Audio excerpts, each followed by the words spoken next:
आपको 15 से 20 मिनट बने रहना है। 100 ऑब्जेक्टिव करेंगे तबातोड़, ठीक है। तो सारे यार रिवीजन हो जाएगा कि आपको कितना याद है। तो फटाक से यार अपने रिकॉल करते हुए चलना है, ठीक है। पहला प्रश्न है आपका, कड़बक कहाँ से लिया गया है। 4 ऑप्शन आपको दिख रहे होंगे। तो कड़बक पद्मावत से लिया गया है। कहाँ से लिया गया है मेरे भाई, पद्मावत से। ऑप्शन नंबर डी होगा, ठीक है। दूसरा नंबर का सवाल है, कड़बक के रचयिता कौन है, यानी कि कड़बक के रचयिता आपको बताना है कि कौन है मेरे भाई। तो जायसी जी कड़बक चैप्टर को लिखे थे, मलिक मोहम्मद जायसी, ठीक है, पूरा नाम है उनका। अगला सवाल है, जायसी रचित पद्मावत की भाषा क्या है। तो पद्मावत की भाषा बताना है कि किस भाषा में है। तो अवधी भाषा। कौन सा भाषा, अवधी भाषा की बात करेगा, ठीक है। अगला सवाल, मलिक मोहम्मद जायसी किस परंपरा के कवि हैं। तो परंपरा पूछ रहा है किस परंपरा के हैं। तो प्रेम ख्यात्मक काव्य परंपरा के हैं मेरे भाई, ठीक है, प्रेम ख्यात्मक काव्य परंपरा के। अगला सवाल जो कि 5 नंबर का है, जायसी ने अपने आँख की तुलना किससे की है, ठीक ना, तुलना होगा यहाँ पर। तो जायसी ने अपनी आँख की तुलना किससे की है मेरे भाई। तो उन्होंने अपनी आँख की तुलना जो है ना दर्पण से की थी। किससे, दर्पण से। ऑप्शन नंबर डी आपका सही हो जाएगा, ठीक है। अगला सवाल जो कि 6 नंबर का सवाल है, हिंदी जायसी हिंदी साहित्य के किस काव्य के धारा से जुड़े थे। किस काव्य की धारा से जुड़े थे मेरे भाई, प्रेम मार्गी शाखा से, ठीक है। नाम याद रखना, जायसी के बारे में हम लोग कर रहे हैं, मलिक मोहम्मद जायसी के बारे में कर रहे हैं अभी, ठीक है। फिर उसके बाद अगला चैप्टर में चलेंगे। सब लगातार chapter by chapter important question में निकाल रखा है। कौन सी कृति जायसी की नहीं है। तो कौन सी कृति जायसी की नहीं है, 4 ऑप्शन दिख रहे होंगे। तो मृगावती इनके द्वारा नहीं लिखा गया है, बाकी सब उनके द्वारा ही लिखा गया है। तो इस क्वेश्चन पे थोड़ा सा अच्छे तरीके से पकड़ बनाइएगा। डिस्क्रिप्शन में ग्रुप का लिंक होगा, व्हाट्सएप ग्रुप का, ज्वाइन हो जाइएगा। पद्मावत किसकी रचना है। तो पद्मावत किसकी रचना है मेरे भाई, जायसी जी की। मलिक मोहम्मद जायसी ने पद्मावत को भी लिखा है, तो उनकी ही है, ठीक है। अगला सवाल, मलिक मोहम्मद जायसी कवि थे, यानी कि कैसे कवि थे, ठीक ना, आपको बताना है किस चीज़ के बारे में लिखते थे। तो प्रेम के पीर, यानी प्रेम प्रेम के बारे में ये लिखा करते थे मलिक मोहम्मद जायसी। और लास्ट क्वेश्चन इस चैप्टर का है कि मलिक मोहम्मद जायसी की कविता कौन सी है। तो मलिक मोहम्मद जायसी की कविता कड़बक ही है, हम लोग अभी कर ही रहे हैं। तो पहला चैप्टर से सुहा हो गया मेरे भाई। अभी दूसरा चैप्टर का सारे इंपॉर्टेंट क्वेश्चन है, ठीक है। सूरदास की कौन सी रचना है। तो सूरदास की कौन सी रचना है आपको बताना है। तो पद को सूरदास ने लिखा है, याद रहेगा ना, सूरदास ने पद को लिखा था। और एक तुलसीदास ने भी पद चैप्टर को लिखा था। सूरदास किस भक्ति के कवि थे। तो सूरदास किस भक्ति के कवि थे आपको बताना है। तो कृष्ण भक्ति का, ऐसे भी दे सकता है, ठीक है, थोड़ा सा मिस्टेक है, टाइपिंग मिस्टेक, कृष्ण भक्ति, ठीक है मेरे भाई, कृष्ण भक्ति के। अगला सवाल जो कि 13 नंबर का है, सूरदास किस भाषा के प्रसिद्ध कवि हैं। कौन से भाषा के प्रसिद्ध कवि हैं। तो ब्रज भाषा के प्रसिद्ध कवि हैं, ठीक है। अगला सवाल जो कि 14 नंबर का सवाल है, वात्सल्य के विषय में अद्वितीय कवि किसे कहा जाता है। वात्सल्य के पूछ रहा है, तो सूरदास को कहा जाता है, ठीक ना, वात्सल्य के लिए। अगला सवाल जो कि 15 नंबर का है, कृष्ण कहाँ बैठकर भोजन कर रहे थे। तो कृष्ण भगवान कहाँ बैठ के भोजन कर रहे थे, नंद की गोद में, जो कि उनके पिताजी हैं नंद, ठीक है। अगला सवाल जो कि 16 नंबर का सवाल है, सूरदास किस धारा के कवि थे। तो सूरदास किस धारा के कवि थे। तो कृष्ण श्रय के, कृष्ण श्रय ऐसे भी दे सकता है, कृष्ण श्रय के, ठीक है मेरे भाई, कृष्ण श्रय के, ठीक ना। तो अच्छे तरीके से याद करते हुए चलना है, सुनोगे याद हो जाएगा। प्रस्तुत प्रथम पद में कृष्ण को सूचना दी जाती है। तो कृष्ण भगवान को किस चीज़ के बारे में सूचना दी जाती है, भोर होने के बारे में। किसके बारे में, कि भोर हो चुका है, ठीक ना। तो इस तरह से उनको सूचना दी जाती है। 18 नंबर का सवाल है, सूरदास हिंदी साहित्य के किस काल के कवि थे। कौन से काल के कवि थे। तो भक्ति काल के कवि थे, ठीक ना, सूरदास भक्ति काल के कवि थे। 19 नंबर का सवाल है, कौन सी रचना सूरदास की नहीं है। तो कौन सी रचना सूरदास की नहीं है। तो सतसई, सतसई सूरदास की रचना नहीं है। अगला सवाल 20 नंबर का, सूरदास को किस चीज़ की भूख थी। सूरदास को किस चीज़ की भूख थी मेरे भाई। तो इसका ऑप्शन होगा कृष्ण के जूठन की, ठीक ना, कृष्ण भगवान के जूठा पाना चाहते थे आशीर्वाद के रूप में, तो उस चीज़ की उन्हें भूख थी। अगला सवाल जो कि 21 नंबर का है, तुलसीदास का जन्म किस प्रदेश में हुआ था। प्रदेश आपको बताना है तुलसीदास का, तीसरा चैप्टर में हम लोग चल गए पद में, ठीक है। तो उनका कहाँ था मेरे भाई, इसका यार देखो यहाँ पर आपको सामने दिख रहा होगा, ठीक है। तो यहाँ पर आपको करना, इसके 2 ऑप्शन यार छोड़ दिए हैं, टाइपिंग मिस्टेक। काशी में कितने वर्षों तक रहकर तुलसीदास ने शिक्षा प्राप्त की थी। तो इसका आंसर क्या हो जाएगा, 15 वर्षों तक। 15 ऐसे भी लिख के दे सकता है, तो कन्फ्यूजन में नहीं रहना है आपको, ठीक है। 23 नंबर का सवाल है, रामचरितमानस किसकी रचना है। तो रामचरितमानस जो है तुलसी जी की रचना है, तुलसीदास की रचना रामचरितमानस है। अगला सवाल, तुलसीदास किस शाखा के कवि हैं। किस शाखा के कवि कह रहा है, तो राम मार्गी, ठीक ना, तुलसीदास राम जी के बारे में बताए हैं चैप्टर में, तो राम मार्गी के। ठीक है, अगला सवाल, दूसरे पद में तुलसी ने अपना परिचय किस रूप में दिया है, किस रूप में दिया है मेरे भाई, भिखारी के रूप में दिया है, भिखारी के रूप में तुलसी जी ने अपना परिचय दिया है। अगला सवाल जो कि 26 नंबर का सवाल है, तुलसी को किस चीज़ की भूख थी, तो भक्ति की। ये तो आपको पता होना चाहिए, पता होगा आपको, अभी तक आपने कितना सही मारा है, अभी तक आपको पता लग गया होगा। तुलसीदास के पठित पद में किस भाषा में है, भाषा आपको बताना है, जो तुलसीदास के द्वारा लिखा गया है तो अवधी भाषा में है मेरे भाई, ठीक ना, पद चैप्टर जो तीसरा चैप्टर है अवधी भाषा में। अगला सवाल, प्रथम पद में किसकी स्तुति की गई है, पद चैप्टर हम लोग कर रहे हैं तुलसीदास के, ठीक ना, तो पूरा हमने हिंट दे रखा है। तो अब आपको बताना है 28 का ऑप्शन नंबर क्या हो जाएगा, सीता जी की, ठीक ना, सीता जी के। ठीक है, अगला सवाल जो कि 29 नंबर का सवाल है आपका, तुलसी के दोनों पदों में किस रस की व्यंजना की गई है, तो तुलसी के दोनों पदों में भक्ति रस की व्यंजना की गई है, भक्ति रस की व्यंजना की गई है। 30 नंबर का सवाल है, तुलसीदास ने प्रथम पद में अपना परिचय किस रूप में दिया है, किस रूप में दिया है मेरे भाई, तो सीता के दास के रूप में। ठीक है, सीता के दास के रूप में अपना परिचय दिया है। अब 31 नंबर का सवाल है, किसकी कविता को सुनकर कवि नाभादास सर झुका देते हैं, किसकी कविता को सुनकर मेरे भाई, सूरदास की कविता को, तुलसीदास यानी नाभादास सर झुकाते हैं, नाभादास सूरदास की कविता को सुनकर। तो अच्छे से याद रख लेना है, क्वेश्चन थोड़ा सा घुमा सकता है। नाभादास किसके समकालीन थे, नाभादास किसके समकालीन थे, तो सूरदास के समकालीन थे। किसके, नहीं, इसका आंसर हो जाएगा सी, तुलसीदास के समकालीन थे, तुलसीदास के। ठीक है, तो सी नंबर। अगला सवाल जो कि 33 नंबर का है, नाभादास की रचना कौन है, तो नाभादास की रचना है छपय, नाभादास की छपय, ठीक ना। अगला सवाल, कौन सी रचना नाभादास की है, एक और सवाल आ गया, तो 34 का भी ऑप्शन नंबर, भक्तमाल भी उन्हीं के द्वारा लिखा गया, 4 को ऑप्शन देगा, देख सकते हो। ठीक है, 35 नंबर का सवाल है, छपय के रचनाकार कौन है, तो छपय के रचनाकार नाभादास हैं, कौन है, नाभादास हैं छपय के, ठीक ना। अगला सवाल जो कि 36 नंबर का सवाल है, नाभादास किस धारा के कवि थे, तो नाभादास जो थे ना, सद्गुण उपासक राम भक्त धारा के, सद्गुण उपासक राम भक्त धारा के कवि थे। 37 नंबर का सवाल है, नाभादास की अस्थायी निवास कहाँ था, तो नाभादास का अस्थायी निवास वृंदावन था, कहाँ था मेरे भाई, नाभादास का अस्थायी निवास वृंदावन था। ठीक है, 38 नंबर का सवाल के ऊपर हम लोग बात करते हैं अच्छे तरीके से, नाभादास की कविता किन 2 पंक्तियों में है, तो नाभादास की कविता कबीर एवं सूरदास के 2 पंक्तियों में है। अगला सवाल, कबीर किससे भेदभाव नहीं करते हैं, कबीर किससे भेदभाव नहीं करते हैं मेरे भाई, ए नंबर, हिंदू और मुसलमान में, ठीक ना, हिंदू मुसलमान में भेदभाव नहीं करते हैं। 40 नंबर का सवाल है, नाभादास के दीक्षा गुरु कौन थे, तो नाभादास के दीक्षा गुरु स्वामी अग्रदास थे, कौन, स्वामी अग्रदास। अगला सवाल जो कि 41 नंबर का है, भूषण के प्रिय नायक है, भूषण के प्रिय नायक कौन है, छत्रपति शिवाजी और छत्रसाल, ठीक ना। अच्छे से आपको चीज़ें रटते हुए चलनी है, पूरे इंपॉर्टेंट क्वेश्चन है।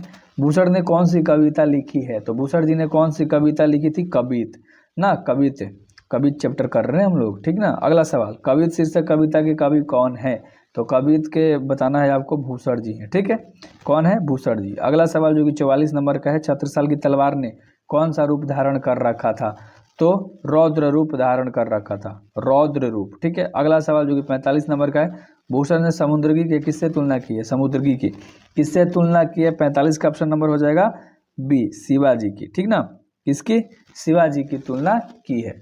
आगे सवाल जो कि 46 नंबर का सवाल है, बस बने रहना है आपको, कवित के प्रथम में कौन सा रस है, कवित के, तो श्रृंगार रस, कौन सा रस है मेरे भाई, श्रृंगार रस। 47 नंबर की बात करते हैं, 47 का आंसर क्या होगा, क्वेश्चन दिख रहा है, कौन सी कृति भूषण की है, तो शिव बाबनी, ये सब उनके द्वारा नहीं है। ठीक है, तो अच्छे से चीज़ों को याद करते हुए चलना है। महाकवि भूषण हिंदी साहित्य के लिए किस काल के कवि थे, कौन से काल के कवि थे, तो ये दोनों तो नहीं होगा, हाँ, रीति काल के कवि थे, कौन से काल, रीति काल। ठीक है, अच्छे से याद रखना होगा। 49 नंबर का सवाल है, निम्न में से कौन सी रचना भूषण की है, तो निम्न में से कौन सी रचना भूषण की है, शिवराज भूषण, शिवराज भूषण। और 50 क्वेश्चन, निम्न में से तम का पर्यायवाची कौन है, तो तम का पर्यायवाची होता है तिमिर। आपने 50 अभी तक लगाया, आपका कम से कम 30 सही होना चाहिए मेरे हिसाब से। अब आपको देखना है कि आपने कितना अभी तक सही मारा है, आगे आप मारोगे। निम्न में कौन सी कविता प्रसाद जी की नहीं है, तो निम्न में कौन सी, साकेत, बाकी सब उनके द्वारा ही है। ठीक है, तो अच्छे से आपको मेरे भाई याद करते हुए चीज़ों को चलनी है, ठीक ना। अगला सवाल के ऊपर हम लोग बात करेंगे जो कि 52 नंबर का सवाल है, तुमुल कोलाहल कला में प्रसाद जी किस रचना से लिया गया है? तो तुमुल कोलाहल कला है, ये कहाँ से लिया गया है? तो झरना से लिया गया है। कहाँ से लिया गया है? झरना से लिया गया है। 53 नंबर का सवाल है, जयशंकर प्रसाद हिंदी साहित्य के किस काल से संबंधित थे? तो आधुनिक काल से संबंधित थे। कौन? जयप्रकाश, ठीक ना, हिंदी साहित्य के, याद रख लेना, ठीक ना। अगला सवाल जो कि 54 नंबर का सवाल है, जयशंकर प्रसाद जी का जन्म कब हुआ था? तो जयशंकर प्रसाद जी का जन्म 1889 में हुआ था। जयशंकर प्रसाद का जन्म कब हुआ था? 1889 में हुआ था, ठीक है। आगे थोड़ा सा कलर चेंज करते हैं, ठीक ना। अगला सवाल के ऊपर हम लोग बात करेंगे मेरे भाई, जो कि 55 नंबर का सवाल है, जयशंकर प्रसाद जी कितने वर्ष के थे जब पिताजी की मृत्यु हुई थी? तो जयशंकर प्रसाद जी कितने वर्ष के थे? 12 वर्ष के जब थे तो उनके पिताजी की मृत्यु हो गई थी। 56 नंबर का सवाल है, कंकाल क्या है? कंकाल क्या है मेरे भाई, आपको बताना है। तो कंकाल एक उपन्यास है। क्या है? उपन्यास। कंकाल एक क्या है? उपन्यास है, ठीक है। 57 नंबर का सवाल करते हैं, कामायनी प्रसाद जी के किस प्रकार की लेखनी है? कामायनी, तो ये प्रबंध काव्य है। कैसी है? प्रबंध काव्य है, ठीक है। 58 नंबर का सवाल, प्रसाद जी का जन्म कब और कहाँ हुआ था? मतलब जन्म कहाँ हुआ था, जगह बताओ। कब वाला तो हमने ऊपर करा दिया है, तो ये वाराणसी में हुआ था। कहाँ हुआ था? ऑप्शन नंबर बी आपका सही हो जाएगा, वाराणसी में, ठीक है। 59 नंबर का सवाल है, सजल जलपात में कौन सा अलंकार है? तो इसमें तो रूपक अलंकार है। सजल जलपात में कौन सा? सजल जलपात, इंपॉर्टेंट क्वेश्चन है, रूपक अलंकार है, ठीक है। 60 नंबर का सवाल है, चातकी किसके लिए तरसती है? तो चातकी किसके लिए तरसती है मेरे भाई? स्वाति नक्षत्र की पहली बूंद के लिए, पहली बूंद के लिए, ठीक है। तो इस तरह से पकड़ लोगे, चीज़ें याद हो जाएंगी। पुत्र वियोग में कामायनी, कवित्री का खिलौना क्या है? कवित्री का, ठीक है। तो कवित्री का खिलौना है उसका पुत्र, ठीक ना, उनका पुत्र ही है, ठीक है। चैप्टर के आधार पर हम लोग कर रहे हैं। सरोज स्मृति किसकी रचना है? तो बताना है आपको, निराला जी की है सरोज स्मृति, ठीक है। अगला सवाल जो कि 63 नंबर का सवाल है, सुभद्रा कुमारी चौहान किस वर्ग की कवित्री मानी जाती है? तो सुभद्रा कुमारी किस वर्ग की? राष्ट्रीय भावधारा की, ठीक है, राष्ट्रीय भावधारा की। इसमें ABC नहीं है, थोड़ा सा आगे आ जाएगा। सुभद्रा कुमारी चौहान स्वयं को असहाय क्यों कहती हैं? तो स्वयं को असहाय पुत्र वियोग के कारण कहती हैं, पुत्र वियोग के कारण। अगला सवाल, पुत्र वियोग शीर्षक कविता किसकी रचना है? तो 65 का ऑप्शन नंबर क्या हो जाएगा मेरे भाई? बहुत बढ़िया, सुभद्रा कुमारी चौहान की, ठीक ना। पुत्र वियोग सुभद्रा कुमारी चौहान ने ही लिखा है। अगला सवाल, सुभद्रा कुमारी चौहान का जन्म कहाँ हुआ था? तो उनका तो वाराणसी में ही हुआ था। तो 66 का ऑप्शन नंबर ए हो जाएगा, ठीक है। अगला सवाल, सुभद्रा कुमारी चौहान की बेटी का क्या नाम था? सुभद्रा कुमारी चौहान के बेटी का नाम सुधा चौहान था। क्या नाम था? सुधा चौहान, ठीक है। अगला सवाल, सुभद्रा कुमारी चौहान के पति का क्या नाम था? तो सुभद्रा कुमारी के पति का ठाकुर लक्ष्मण सिंह नाम था, याद रख लेना। सुभद्रा कुमारी चौहान के पति का नाम ठाकुर लक्ष्मण सिंह था, ठीक ना। अगला सवाल, सुभद्रा कुमारी चौहान की कौन सी कृति है? ये 4 ऑप्शन तुम्हें दिख रहे होंगे, तो कौन सी कृति है मेरे भाई? तो सभा का खेल, सभा का खेल, ठीक है। अगला सवाल 70 नंबर का, गुलामी का नासा किसकी रचना है? तो गुलामी का नासा ठाकुर लक्ष्मण सिंह का है, ठाकुर लक्ष्मण सिंह का, ठीक है। आगे जो कि 71 नंबर का सवाल है, शमशेर बहादुर सिंह की पत्नी का क्या नाम था? शमशेर बहादुर सिंह के पत्नी का नाम था धर्म देवी। क्या नाम था मेरे भाई? धर्म देवी नाम था, ठीक है। अगला सवाल, उषा का जादू कब टूटता है? तो उषा का जादू कब टूटता है? सूर्योदय होने पर, सूर्योदय होने पर उषा का जादू टूटता है। हिंदी साहित्य में कवियों के कवि किसे कहा जाता है? हिंदी साहित्य में तो शमशेर बहादुर सिंह को कहा जाता है, शमशेर बहादुर सिंह को कहा जाता है। शमशेर बहादुर सिंह के पिता का क्या नाम था? शमशेर बहादुर सिंह के पिता का नाम तारिफ सिंह था। ऑप्शन नंबर ए आपका सही हो जाएगा, तारिफ सिंह, ठीक है। अगला सवाल, शमशेर बहादुर सिंह के पिता का जन्म कब हुआ था? तो शमशेर बहादुर सिंह के पिता का जन्म जो था ना मेरे भाई, वो कब हुआ था आपको बताना है फटाक से। तो 13 जनवरी 1911 में। ऑप्शन नंबर ए आपका सही हो जाएगा, ठीक है। अगला सवाल, शमशेर बहादुर सिंह ने निम्नलिखित में से किस स्थान से BA किया था? BA की पढ़ाई, ठीक ना, स्थान आपको बताना है कि कहाँ से किया था। तो इलाहाबाद से। कहाँ से किया था? इलाहाबाद से। अगला सवाल, उषा कवित, ध्यान से थोड़ा सा, ठीक है। उषा जो कविता है प्रातः काल में किसके समान बताया गया है? किसके समान बताया गया है? तो 77 का ऑप्शन नंबर ए, नीले शंख के समान बताया गया है, नीले शंख के समान बताया गया है। अगला, दूसरा सप्तक में प्रकाशित वर्ष, दूसरा सप्तक में प्रकाशित वर्ष आपको बताना है ना, तो किस वर्ष में प्रकाशित हुआ था? तो 1951 में दूसरा सप्तक, ठीक है। तो अच्छे से आपको याद करना होगा। अगला सवाल है मेरे भाई 79 नंबर, उषा शीर्षक के कवि हैं? तो सुमित्रानंद पंत, ठीक है। तो 80 नंबर में हम लोग आ चुके हैं, सुकून की तलाश क्या है? तो सुकून की तलाश एक क्या है? गजल है, गजल क्या है? गजल है। ठीक है, 81 नंबर का सवाल है, गजानंद माधव मुक्तिबोध का जन्म कब और कहाँ हुआ था। जगह के साथ डेट भी बताना है। तो 13 नवंबर 1917 को ग्वालियर मध्य प्रदेश में हुआ था। ठीक ना। अगला सवाल, मुक्तिबोध ने नागपुर के प्रकाशन तथा सूचना विभाग में किस रूप में नौकरी की थी। तो पत्रकार के रूप में उन्होंने नौकरी किया था। ठीक है। अगला सवाल जो कि 83 नंबर का, निम्नलिखित में से किस विश्वविद्यालय में मुक्तिबोध ने एमए किया था। एमए समझते हो ना मेरे भाई, एमए की पढ़ाई किया था। तो नागपुर विश्वविद्यालय में। कहाँ पर किया था, नागपुर विश्वविद्यालय में। मुक्तिबोध ने नागपुर से निकलने वाले किस पत्र का संपादन किया था। तो 84 का ऑप्शन नंबर बी होगा, नया खून। ठीक ना, नया खून का संपादन किया था। अगला, उद्दीपित शब्द का संधि विच्छेद निम्नलिखित में से कौन सा है। उद्दीपित का आपको संधि विच्छेद बताना है।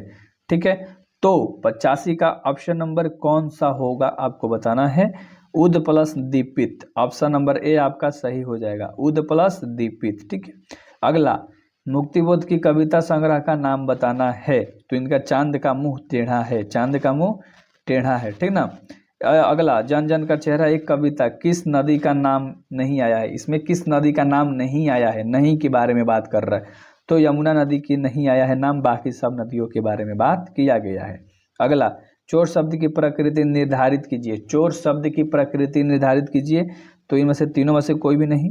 अगला, तद्भव, क्या है मेरे भाई, ये तद्भव है। ठीक है, ऑप्शन नंबर डी आपका सही हो जाएगा, ऑप्शन नंबर डी। ठीक है। अगला जो कि 89 नंबर का सवाल है और इसका आंसर क्या होगा बताना। निम्नलिखित में से कवियों के मुक्तिबोध का समकालीन कौन नहीं है। तो समकालीन पूछा, जयशंकर प्रसाद समकालीन नहीं है। कौन, जयशंकर प्रसाद। 90 नंबर का सवाल करते हैं, शोषक शब्द का विपरीतार्थक शब्द क्या होता है, पोषक। शोषक का विपरीतार्थक क्या होता है, पोषक होता है। ठीक है। अगला सवाल, रघुवीर साय ने किस विश्वविद्यालय से एमए की पढ़ाई किया था। एमए समझते हो, एमए की लखनऊ विश्वविद्यालय, जो कि लखनऊ में ही पढ़ता है, लखनऊ में ही पढ़ता है। ठीक है। अगला सवाल के ऊपर बात करेंगे जो कि 92 नंबर का है, रघुवीर साय किस रचना के लिए साहित्य अकादमी पुरस्कार मिला था। इसके लिए नहीं मिला था। आगे 3 और ऑप्शन है, इसमें से बताओ। लोग भूल गए हैं, इस चीज़ के लिए उन्हें साहित्य अकादमी पुरस्कार दिया गया था। 93 नंबर का सवाल है, रघुवीर साय नई दिल्ली से निकलने वाले किस अखबार के संवाददाता रहे हैं। तो अखबार का नाम बताना है। तो नव भारत टाइम्स के संवाददाता रहे हैं। ठीक है। 94 नंबर का सवाल है, रघुवीर साय ने कविता केंद्र की स्थापना की थी। रघुवीर साय ने, तो कमौदी की, किसकी, कमौदी की। ठीक है। अगला 95 नंबर का सवाल, रघुवीर साय का जन्म कब और कहाँ हुआ था। तो 95 का ऑप्शन बता दोगे क्या, 19 दिसंबर 1939 को इलाहाबाद उत्तर प्रदेश में हुआ था। इलाहाबाद उत्तर प्रदेश में हुआ था। अगला सवाल, कौन कौन है वह जन गण मन अर्थ की दृष्टि से किस प्रकार का वाक्य है। तो 96 का ऑप्शन नंबर क्या हो जाएगा मेरे भाई, ए, प्रश्नवाचक वाक्य है, प्रश्नवाचक वाक्य है। अगला सवाल 97 नंबर का, रघुवीर साय ने दिनमान समाचार साप्ताहिक में 1979 से 1982 तक किस रूप में कार्य किया है। ये ईस्वी याद रख लेना, ठीक ना। तो किस रूप में काम किया है मेरे भाई, 97 का ऑप्शन नंबर आपको बताना है। तो प्रधान संपादक, और क्वेश्चन देगा कि प्रधान संपादक का काम किया है कितने से कितने वर्ष तक, तो 79 से 82 यानी 3 साल। ठीक है। अगला सवाल, रघुवीर साय 20वीं सदी के उत्तरार्ध एक प्रमुख एवं महत्वपूर्ण कवि तथा, मतलब कवि के साथ, महत्वपूर्ण कवि के साथ वह क्या रहे हैं आपको बताना है। क्वेश्चन थोड़ा घुमा दिया है, तो पत्रकार रहे हैं। क्या रहे हैं, पत्रकार रहे हैं। ठीक ना। अगला सवाल, रघुवीर साय किस सप्तक में एक कवि के रूप में शामिल हुए हैं। सप्तक का नाम बताना है।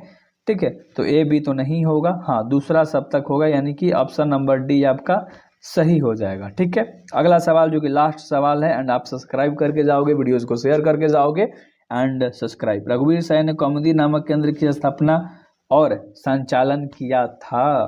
तो अपनी और समकालीन कवि के वाचन के लिए, याद रहेगा ना, ऑप्शन नंबर बी सही हो गया।